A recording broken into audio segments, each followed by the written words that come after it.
क्या आप भी अपना माइंडसेट बदलना चाहते हैं? क्या आप भी दुनिया को बेहतर नजरिए से देखना चाहते हैं? क्या आप हमेशा तनाव, चिंता और गुस्सा महसूस करते हैं और इन सब से छुटकारा पाना चाहते हैं? अगर इनमें से किसी भी प्रश्न का उत्तर हाँ है तो आज की वीडियो आपके लिए बहुत ही महत्वपूर्ण साबित होने वाली है। अंत तक ध्यान से सुनिए। एक बार एक गुरु अपने शिष्यों को विचारों की शक्ति के ऊपर प्रवचन दे रहे थे। गुरु कह रहे थे कि अपने दुख के जड़ तक पहुंचे बिना उसे खत्म कर पाना असंभव है और इसके लिए सबसे पहले तो आपको अपनी सोच, चिंता और आत्म संदेह को काबू करना होगा। ध्यान रहे कि आपकी सोच आपकी कल्पना से भी ज्यादा शक्तिशाली होती है और आपका मन आपकी असल खुशी का सबसे बड़ा दुश्मन होता है। ऐसे में जरूरत है आपको अपनी सोच और विचारों को बदलने की। गुरु यह सब बोल ही रहे थे कि तभी एक शिष्य खड़ा हुआ और उसने गुरु से कहा, गुरुदेव, अगर दुख दर्द महसूस करने से बचने का तरीका है तो फिर दुनिया में इतने सारे लोग दुखी क्यों हैं? गुरु ने कहा, इसका कारण है दुखी रहने वाले लोगों का मन। जी हाँ, इस संसार के हर इंसान के दुख का कारण उसका मन है और जिसकी मानसिकता सही नहीं होती वह बाकी लोगों की तुलना में ज्यादा दुखी और चिंतित रहते हैं। अब यह आप पर निर्भर करता है कि आप अपने मन को अपना दोस्त बनाना चाहते हैं या फिर अपना दुश्मन। आप किस तरह किसी परिस्थिति का सामना करते हैं, यह सब आपकी आदत और मानसिकता पर निर्भर करता है। इस दुनिया के हर सवाल का जवाब आपके ही अंदर छुपा है। इसे आपको अपने आसपास के लोगों में ढूंढने की जरूरत नहीं है। दुख दो तरह के होते हैं, शारीरिक और भावनात्मक। शारीरिक समस्याओं से पूरी तरह से बच पाना तो असंभव है, क्योंकि किस समय आपके साथ क्या होने वाला है आप इससे नियंत्रित नहीं कर सकते हैं। लेकिन भावनात्मक दुखों से बचा जा सकता है, जो पूरे तरीके से इस बात पर निर्भर करता है कि आप अपने भावनात्मक दुखों की तरफ कैसी प्रतिक्रिया देते हैं। आप या तो उस दुख को हद से ज्यादा महसूस करेंगे या फिर उसके पास चले जाएंगे। चुनाव आपका है। संक्षिप्त में कहे तो आपके भावनात्मक दुख का कारण किसी न किसी के प्रति आपकी प्रतिक्रिया पर निर्भर करता है। आपके भावनात्मक दुखों की शुरुआत तब होती है जब आप नकारात्मक स्थिति को अपने दिमाग में लंबे समय तक बैठा कर रखते हैं। यानी वास्तविक दुनिया में वह परेशानी उतनी बड़ी नहीं होती है जितना बड़ा आप उसे ज्यादा सोचकर बना देते हैं। हर इंसान के जीवन में हर दिन बहुत सी बुरी चीजें घटित होती रहती है, जिनका कुछ लोगों पर बहुत थोड़ा सा होता है, जबकि कुछ लोग बहुत उदास और तनावग्रस्त हो जाते हैं। यहाँ पर एक बात जान लीजिए कि हर घटना के बाद अच्छा महसूस करने और दुखी होने के बीच का फर्क इस बात पर निर्भर करता है कि आप उस परिस्थिति को कैसे संभालते हैं। अगर आपने जान लिया कि मन कैसे काम करता है तो आप यह भी जान जाएंगे कि आप खुशी पाने के लिए इसका इस्तेमाल कैसे कर सकते हैं और इस तरह आप अपने भावनात्मक दुखों से हमेशा हमेशा के लिए छुटकारा पा सकते हैं। शिष्यों ने गुरु से अगला प्रश्न किया, गुरुदेव, इंसान के दुख का असल कारण क्या है? गुरु ने उत्तर देते हुए कहा, हमारे विचार बहुत शक्तिशाली होते हैं, इतने कि वो हमारी किसी भी सोच को वास्तविकता में बदल सकते हैं। दुनिया में ज्यादातर लोग खुद को और अपनी किस्मत को कोसते हैं। आखिर वो इतने गरीब, बीमार और दुखी क्यों हैं? जबकि वो यह भूल जाते हैं कि वो आज जैसे भी है उनके खुद के बीते हुए कल के विचारों की वजह से है। पहले तो यह जानना जरूरी है कि नकारात्मक विचार वाले लोग होते कैसे हैं। असल में उनका जीवन निरर्थक होता है। वो हमेशा गुस्सा, डर, चिंता और अविश्वास में जीते हैं, जिसकी वजह से वो अक्सर अजीबोगरीब स्थिति में फंसकर गलत फैसले लेते हैं। इसके विपरीत सकारात्मक वाले लोग खुशी, प्रेम, समृद्धि, सुख और सफलता को अपनी ओर आकर्षित करते हैं। उन्हें देखकर ऐसा लगता है जैसे सब कुछ उनके नियंत्रण में है। हाँ, निश्चित रूप से उनके जीवन में उतार चढ़ाव आते हैं, लेकिन वह फिर भी हर मिलने वाली चीजें के प्रति शुक्रगुजार रहते हैं। अब जैसे दो लोगों की परिस्थितियां एक जैसे होते हुए भी वह अलग अलग महसूस करते हैं। जैसे एक व्यक्ति इस बात के लिए शुक्रगुजार हो सकता है कि उसके पास रहने के लिए एक घर है, वह दूसरा इस बात को लेकर दुखी हो सकता है कि उसका घर उतना बड़ा नहीं है जितना वह चाहता था। मतलब साफ है कि हमारी खुशी और दुख सीधे तौर पर हमारी सोच और नजरिए पर निर्भर करता है। हकीकत और उसके प्रति नजरिया दो अलग अलग चीजें होती है। बाहरी हकीकत सबके लिए एक होती है, जबकि इसके बारे में अलग अलग इंसान का नजरिया अलग अलग हो सकता है। चलो इसे एक उदाहरण से समझते हैं। एक नौजवान भिक्षु को ध्यान करते समय एकाग्रचित्त होने में परेशानी होती थी। हर बार ध्यान करते समय किसी न किसी कारण से उसका ध्यान भटक जाता था और वह काफी क्रोधित और निराश हो जाता था। शांति की तलाश में उसने एक दिन झील के बीचों बीच नाव में बैठकर ध्यान करने का निश्चय किया। पहले 2 दिन तो भिक्षु को बहुत सुकून मिला। ध्यान करते समय उसका मन बिल्कुल शांत और एकाग्र था, लेकिन तीसरे दिन उसकी शांति तब भंग हो गई जब ध्यान करते समय एक दूसरी नाव उसकी नाव से आकर टकरा गई। उसने गुस्से से अपनी आंखें खोली, लेकिन सामने उसका गुस्सा देखने के लिए कोई था ही नहीं। क्योंकि दूसरी नाव तो खाली थी जो हवा के बेग और लहरों के कारण भिक्षु की नाव से आकर टकरा गई थी। अब वो शर्मिंदा हो गया और उसका क्रोध भी शांत हो गया, क्योंकि उस जगह पर उसका गुस्सा दिखने वाला ही कोई नहीं था। तब उसे समझ आया कि उसका ध्यान आसपास की घटनाओं के कारण नहीं, बल्कि उन घटनाओं के प्रति उसकी प्रतिक्रिया के कारण भटक रहा था। उसके हद से ज्यादा सोचने की वजह से भटक रहा था। आपके साथ जो कुछ भी घटित होता है वो कभी आपके दुख का असल कारण नहीं बनता, बल्कि आप उस घटना के बारे में कैसा सोचते हैं, कैसी प्रतिक्रिया देते हैं, वो आपके सुख और दुख को तय करता है। हमारी सोच हमारी भावनाओं को नियंत्रित करती है। अगर हम नकारात्मक सोचेंगे तो हमें बुरा लगेगा, और अगर हम सकारात्मक सोचेंगे तो हमें अच्छा महसूस होगा। आप अपने दुख, दर्द या तकलीफ का दोष अपने आसपास की घटनाओं और लोगों पर नहीं दे सकते हैं। बस यही जीवन की उतार चढ़ाव और सुख दुख का सार है। अपने जीवन को मुश्किल बनाने वाले आप खुद ही है। क्या आपने कभी सोचा है कि बुरे और नकारात्मक विचारों के बिना आपका जीवन कैसा होता है? बताता हूँ। बुरे विचारों के बिना आप ज्यादा अच्छा और सुकून भरा जीवन जीते हैं। चिंता और दुख आपसे दूर हो जाते हैं और आप हमेशा प्रसन्न रहते हैं। ध्यान रहे, कोई भी घटना या परिस्थिति आपके दुख नहीं पहुंचा सकती, बस आपकी सोच ही आपके दुख का असल कारण होती है। शिष्यों ने गुरु से अगला प्रश्न किया। एक शिष्य ने पूछा, गुरुदेव, हम ज्यादा खुश और आजाद कैसे महसूस कर सकते हैं? गुरु ने कहा, हमारे दिमाग में एक दिन में लगभग 60,000 विचार आते हैं, जिनमें से लगभग 6,000 विचार तो अपने आसपास के लोगों को प्रतिक्रिया देने की वजह से आते हैं, और इन 6,000 में से भी लगभग 90% विचार नकारात्मक होते हैं। ऐसा इसलिए होता क्योंकि हमें नकारात्मक सोचने में मजा आता है, बल्कि ऐसा इसलिए होता है क्योंकि यह विचार हमें जिंदा रहने में मदद करते हैं। हजारों लाखों सालों तक इंसान गुफाओं और जंगलों में रहा है, ऐसी स्थिति में रहा है जहां उसके लिए कहीं से भी खतरा आ सकता था। कोई भी अनजान घटना या छोटी सी भी गलती उसकी जान ले सकती थी। इसलिए समय के साथ इंसान के अवचेतन मन में एक आदत सी विकसित कर ली, जिसे नकारात्मक पूर्वाग्रह कहा जाता है। इस आदत के अनुसार इंसान का दिमाग किसी भी चीज या घटना का नकारात्मक पक्ष सबसे पहले देखता है, ताकि वो खुद को आने वाले खतरे से बचा सके। हजारों सालों से यह नकारात्मक पूर्वाग्रह इंसानों के जिंदा रहने और फलने फूलने में मददगार भी साबित हो रहा है। इसीलिए हमारे अंदर करो या मरो वाला स्वभाव सक्रिय रहता है। लेकिन आज के समय में यह नकारात्मक पूर्वाग्रह ज्यादा कारगर नहीं है, क्योंकि अब हम ऐसी दुनिया में नहीं रहते हैं जहां जिंदा रहने के लिए अब हमें संघर्ष करना पड़े। लेकिन फिर भी हमारे दिमाग का नकारात्मक पूर्वाग्रह वाला नियम हमें नकारात्मक पक्ष पर ध्यान देने के लिए मजबूर करता है और हमें खुश होने से भी रोकता है। अब समय आ गया है अपने नकारात्मक विचारों को छोड़कर दिमाग को आराम देने का। माना कि इंसान की नकारात्मक पूर्वाग्रह वाले स्वभाव उन्हें सालों तक जिंदा रखा है, लेकिन अब बस अपने दिमाग को खुशी हासिल करने में अपनी मदद करने दीजिए। और यही समय है जहां आपकी चेतना जागृत होकर आपका बेहतर और पूर्ण महसूस करने में आपकी मदद करती है।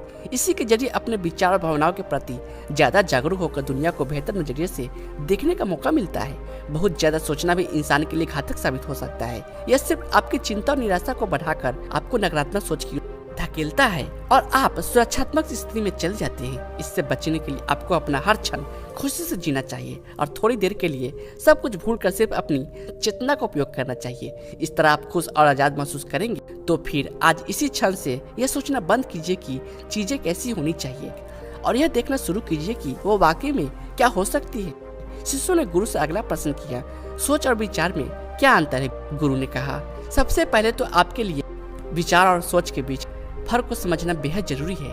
विचार इस ब्रह्मांड की रचना है जो कि हमारे पास जन्म से ही होते हैं और इन्हें बनाने के लिए हमें किसी बाहरी ताकत या शक्ति की जरूरत नहीं होती है। हमारे मन में हर दिन हजारों विचार आते हैं जिनमें ज्यादातर समय हमारा कोई नियंत्रण नहीं होता है। और दूसरी चीज हमारी सोच, जिसका मतलब है अपने विचारों के साथ सक्रिय से जुड़ जाना।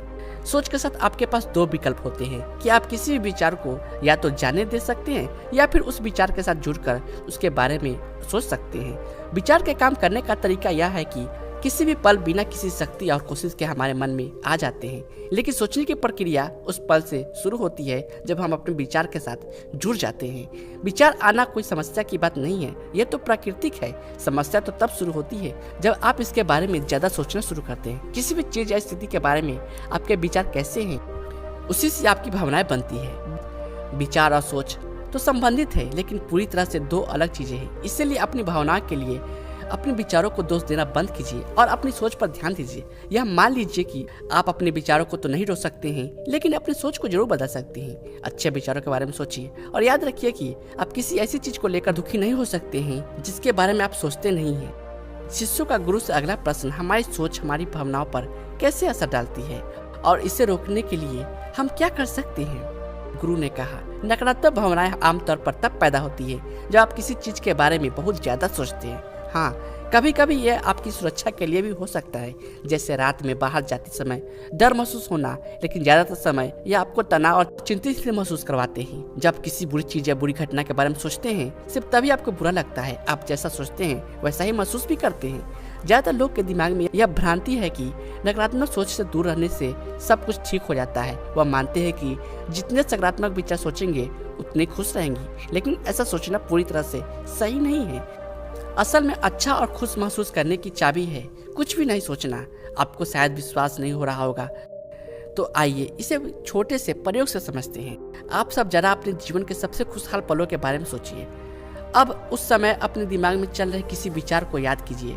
याद करने की कोशिश कीजिए। क्या आप उन्हें याद कर पा रहे हैं? मैं बताता हूँ, नहीं कर पा रहे होंगे। आपको याद नहीं होगा कि आप उस क्षण क्या सोच रहे थे, क्योंकि उस समय आपके दिमाग में कुछ भी नहीं चल रहा था। आप बिल्कुल भी नहीं सोच रहे थे। आप बस उस पल को जी भर के जी रहे थे। बात स्पष्ट है कि जब आप सोचना बंद कर देते हैं तो आप बस खुश रहते हैं। आप दोबारा से जी उठते हैं। इसलिए याद रहे कि आपके दुखों की जड़ मन या नकारात्मक मानसिकता नहीं, बल्कि आपकी सोच है। आज अभी इसी क्षण से किसी चीज या परिस्थिति को अपने अनुसार बदलने की तनावग्रस्त प्रक्रिया से अपने दिमाग को आजादी की ओर, जो जैसा है उसे वैसा ही स्वीकार कीजिए। एक मंत्र जान लीजिए, आप जितना कम सोचेंगे उतना ज्यादा खुश रहेंगे। शिष्यों ने गुरु से अगला प्रश्न किया, ज्यादा सोचना कैसे बंद करें? गुरु ने कहा, ज्यादातर लोगों को यह लगता है कि सोचना बंद करने के लिए उन्हें अपने विचारों को आने से पूरी तरह रोकना होगा, लेकिन यह नामुमकिन है। विचारों को रोकना आप अपने आप को सांस लेने से रोकने के जैसा है। आप यह बिल्कुल भी नहीं कर सकते हैं। आपको सिर्फ खुद को सोचने से रोकना होगा। विचारों को आने से नहीं, विचारों को उठने से रोका नहीं जा सकता है। आप यह अंदाजा भी नहीं लगा सकते कि वह कब और कहां से आएंगे, लेकिन आप इनके साथ खुद को जोड़ने से जरूर रोक सकते हैं। विचार आया और चला गया, आपने उसके बारे में कुछ भी नहीं सोचा। इस तरीके से आप खुद को विचारों से अलग कर सकते हैं। हाँ, इसका यह मतलब ही नहीं है कि आप पूरी तरह से सोचना बंद कर दीजिए। मस्तिष्क सोचने के लिए ही बनाया गया है और यह हमारे स्वभाव में होता है। आप वास्तव में तो सोचने से खुद को भी नहीं रोक सकते। तो सवाल यह है, फिर आप क्या कर सकते हैं? आप यह कर सकते हैं, आप सोचने में लगने वाले समय को कम कर सकते हैं, और इस प्रक्रिया में पहला कदम जागरूक होना होता है। आपको यह जरूर पता होना चाहिए कि आपको कब खुद को ज्यादा सोचने से रोकना है। ज्यादा सोचने का सबसे आम लक्षण तनाव और असहज महसूस करना होता है। तनाव और असहजता से जैसी भावनाएं आमतौर पर तब होती है जब आप किसी स्थिति के बारे में हद से ज्यादा सोचते हैं। जब भी आप खुद को कुछ ज्यादा ही सोचते हुए पाए तो तुरंत आप अपने आप को इससे अलग कर लीजिए। एक गहरी सांस लीजिए, अपने विचार से दूर हो जाइए और अपने दिमाग को शांत होने दीजिए। आइए इसे एक उदाहरण से समझते हैं। मान लीजिए आपके पास एक कटोरी गंदा पानी है। अब इस पानी को साफ करने के लिए आप क्या करेंगे? क्या इसे उबालेंगे या छानेंगे? ज्यादातर लोग या तो इसे उबालेंगे या छानेंगे, लेकिन इन सबसे आसान यह है कि आप अपने आप पानी की गंदी को नीचे बैठने दीजिए। कटोरी को शांति से रख दीजिए। ऐसा करने से गंदी नीचे जम जाएगी और पानी अपने आप साफ हो जाएगा। लेकिन यही नियम हमारे दिमाग के लिए भी लागू होता है। ज्यादातर लोग अपने दिमाग को शांत, स्पष्ट और खुश करने के लिए मुश्किल रास्ता खोजते हैं, जबकि आसान रास्ता हमेशा सामने ही होता है। देखिए, नकारात्मक भावनाएं सिर्फ और सिर्फ सोचने की वजह से ही पैदा होती है। जब हमारा मन अशांत या परेशान होता है तो हम सोचने लगते हैं, जबकि ऐसी स्थिति में आपको शांति से बैठ जाना चाहिए और अपने दिमाग को शांत होने देना चाहिए। ठीक उसी कटोरे के गंदे पानी की तरह ध्यान रहे, जितना ज्यादा आप अपनी सोच से लड़ने की कोशिश करेंगे उतनी ही आपकी भावनाएं मजबूत होती जाएंगे, खास करके नकारात्मक भावनाएं। इसीलिए अपने दिमाग को अपने आप शांत होने दीजिए। ऐसा हो जाने के बाद आप धीरे धीरे अपने विचार को पहचानिए और उनसे दूर होते जाइए। अंत में आप एक ज्यादा स्पष्ट और शांत मन पाएंगे। ध्यान रहे, ज्यादा सोचने की आदत से कम सोचने और खुश रहने की आदत को अपनाने के दौरान तनाव बिल्कुल भी मत लीजिए। सोचना बिल्कुल सामान्य बात है, लेकिन इसमें बहुत समय बिताना हानिकारक है। इसीलिए अपने हर पल को ज्यादा से ज्यादा जीने की कोशिश कीजिए। सोचने में समय बर्बाद मत कीजिए। हमेशा याद रखिए कि शांति पहले से ही आपके अंदर मौजूद है। आपको बस सोचना बंद करके इसे महसूस करने की जरूरत है। यकीन मानिए, एक शांत मन आपको शांत और सफल जीवन की ओर ले जाएगा। शिष्यों ने गुरु से अगला प्रश्न किया, क्या हम बिना सोचे जिंदा रह सकते हैं? गुरु ने कहा, अपने जीवन के उस पल के बारे में सोचिए जब आप अपने काम में पूरी तरह से ध्यानमग्न थे। वो समय जब आप अपने कामों में इतना ज्यादा खो गए थे कि आपको अपने आसपास की ही कोई सुध नहीं थी।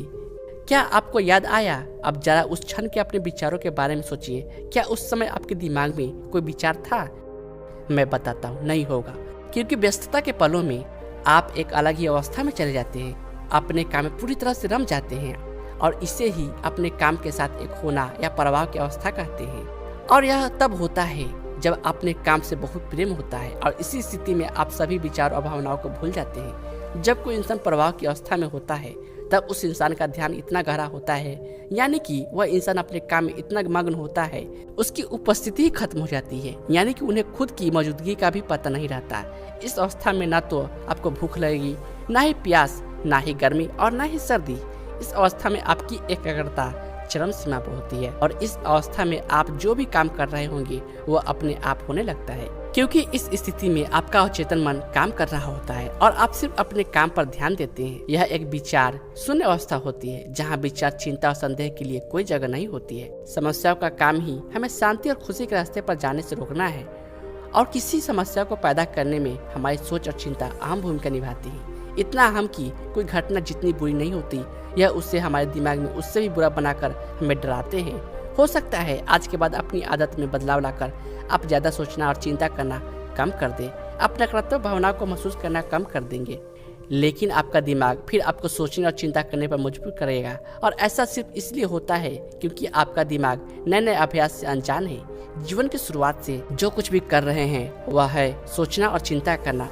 अब जब आपने उन्हें अपने दिमाग से हटा लिया है तो आपको असहज और अजीब महसूस होगा, और जब दिमाग में कुछ नहीं होता है तो कुछ गलत लगना स्वाभाविक होता है। ऐसे में आपको इस प्रक्रिया पर और खुद पर विश्वास करने की सबसे ज्यादा जरूरत होती है। आप अपने दिमाग को बेवजह की चिंता और सोच से मुक्त रखिए। यकीन मानो यह जरूर काम करेगा। जिसके बारे में हमें पता नहीं होता है उससे डर लगना स्वाभाविक है, जैसे विचार शून्यता की अवस्था है।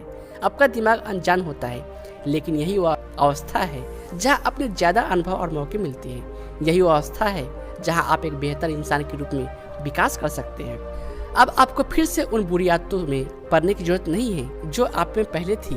आपका दिमाग तो जानी पहचानी चीजों की तलाश करेगा, ठीक वैसे ही जैसे परदेश में जाकर हम अपने देश के लोगों की तलाश करते हैं, लेकिन आपको अपने इरादे में अडिग रहना है। अगर आप खुद को बार बार असफल होते हुए पाते भी है तो घबराने की बात नहीं है। गलतियां भी इंसान के जीवन का ही हिस्सा होती है, बस आपको रास्ता पकड़ कर रखना है और कुछ नहीं। धन्यवाद दोस्तों, आपको ये वीडियो कैसी लगी हमें कमेंट बॉक्स में जरूर बताएं और ऐसे ही वीडियो देखने के लिए हमारे इस चैनल को सब्सक्राइब जरूर करें।